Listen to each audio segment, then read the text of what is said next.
Hurmatli o'quvchilar va ustozlar, mana milliy sertifikat darajasidagi 38-savolimizni ko'rib o'tamiz yechimini. Bizga nima deyapti? Absissa o'qiga urinuvchi parabola va tomonlari koordinata o'qlarida joylashgan A, B, C, O to'g'ri to'rtburchak tasvirlangan. Bunda B nuqta parabolada yotadi. Yaxshi. Agar A shartini o'qiymiz. A, B, C kvadrat bo'lsa, uning perimetrini toping. Mana bu kvadratcha, shuni perimetrini topishimiz kerak. Buning uchun nima qilamiz? Mana bu fx parabolani tuzamiz birinchi.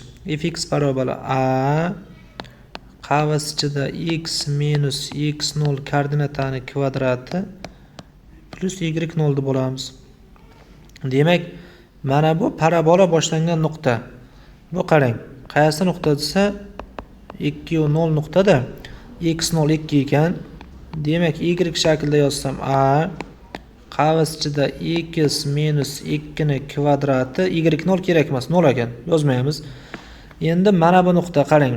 X 0 bo'lganda y 4 bo'lgan nuqta bor. Y o'rniga 4 qo'ysak, A qavs ichida x o'rniga 0 qo'yamiz. 0 minus 2 ni kvadrat. Bu ham 4 bo'ladi. 4 bilan 4 qisqarsa A ning birligi ko'rinadi. A 1 bo'lsa, bizga y barobar qavs ichida x minus 2 ni kvadrati ekan funksiya. Ya'ni x kvadrat minus 4x qo'shilgan 4 ekan funksiya.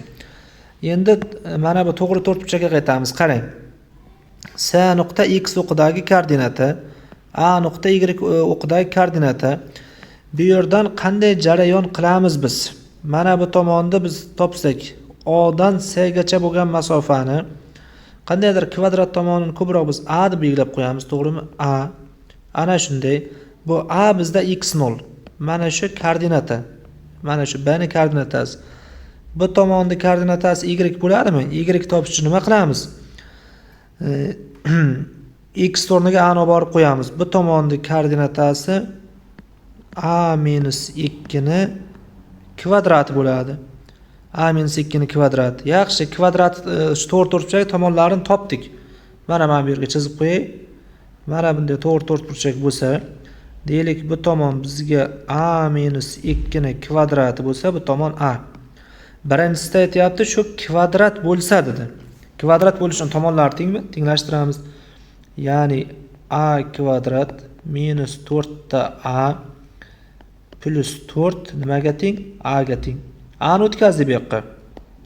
A kvadrat minus 5 ta A bo'ladi. A minus bo'lsa plus 4 teng 0. Vid teoremasiga ko'ra yig'indisi 5 ko'paytmasi 4. A1 1 A2 4. Bizga A qaysi bo'la olmaydi desa, mana bu bo'la olmaydi.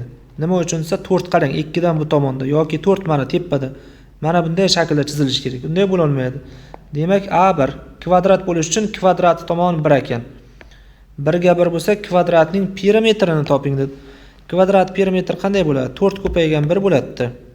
4 ko'paygan 1 bo'lsa, A sharti javobi 4. B shartiga aytay, A, B, C, O to'g'ri to'rtburchak yuzining eng katta qiymati. Endi to'g'ri to'rtburchak bu safar. Tomonlar teng emas. B sharti ishlaymiz. To'g'ri to'rtburchak yuzasi S qanday topamiz? A ni ko'paytirishimiz kerak. A minus 2 ni kvadratiga. Yuza eng katta qiymatini toping. Biror bir yuzani eng katta qiymatini topish uchun nima qilamiz? O'sha yuzadan hosila olib 0 ga tenglanadi. Har doim shunday ishlab qo'yasiz. Demak, bundan hosila olib 0 ga tenglab A ni topib olamiz. Hosila olish uchun A ni o'zi qavs ichi bu A kvadrat minus 4 ta A plus 4. A ga ko'paytirib olaylik birinchi. A ni kubi minus 4 ta A kvadrat plus 4 ta A. Ana endi bundan hosila olsam 0 ga teng chiqishi kerak. A ni kubidan hosila 3 oldinga tushadi, darajadan 1 ayriladi. Minus 8 ko'paygan A qo'shilgan 4 teng 0. Ana shunday bu yerdan A1 A2 ni topamiz. Bitta qilishni o'rganuvdik. Mana buni shunday 3 ga ko'paytirsak, boshqa tenglama hosil bo'ladi.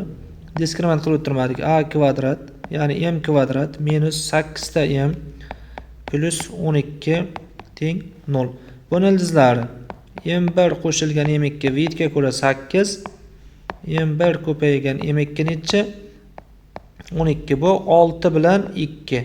3 ga qaytarib bo'lib qo'yamiz. 3 ga qaytarib bo'lsak A1 6 ni 3 ga bo'lsak 2, A2 3 ga qaytarib bo'lsak 2 taqsim 3. Bizga A savolimiz bo'yicha 2 bo'la oladimi?